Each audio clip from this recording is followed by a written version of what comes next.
Hey everyone, one possible tip in case this is happening to you. My driver's side headlamp went out, at least I thought it did, and so I replaced it, but then it still wouldn't come on.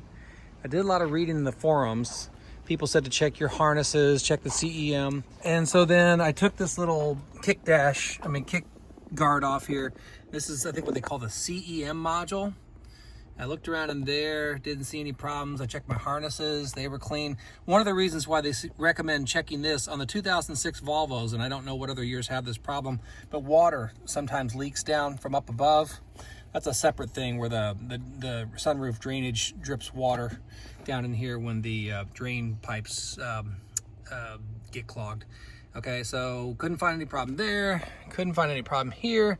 So what it ended up being, and the reason I showed you those was just for you to check those, but what ended up being my problem was the contacts on the actual bulb seat. So here, I'll stop this and I'll show you in just a second.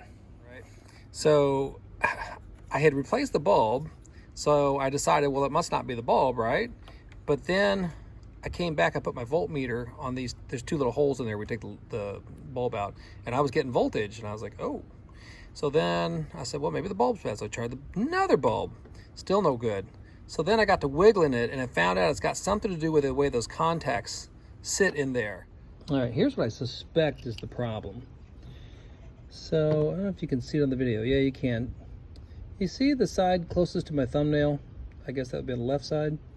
It's recessed, it's sunk down in there, whereas the one on the right side is all the way up towards the top of the assembly. So what I'm going to do is try sticking something in the back here, a little poker of sorts or thin screwdriver, and see if I can get that to push that up.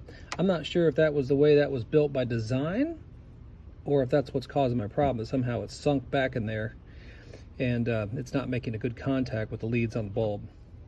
Okay, that was in fact the case, and even though I was able to push that lead back up to the front, it's still wiggling in there, so something inside this assembly is broke. So what I'm going to do is put the bulb back on there, put it together, push that back up on there, hope it stays. If vibration knocks it off again, I think what I'm going to have to do is just buy a whole new assembly. You can get the whole entire headlamp assembly for, I don't know, $150 US, and then of course these are oxidizing anyway, so it would kind of make sense to just go ahead and do that rather than trying to buy the wiring piece. All right, so hope maybe that helps you out if that might happen to be your problem with the headlamp. All right, looks like we're good for now. We'll see what happens. I'm worried that the driving vibration will eventually make that come apart again, so I may end up having to buy a new headlamp assembly here pretty soon, in which case we'll do a video on that. All right, thanks for watching.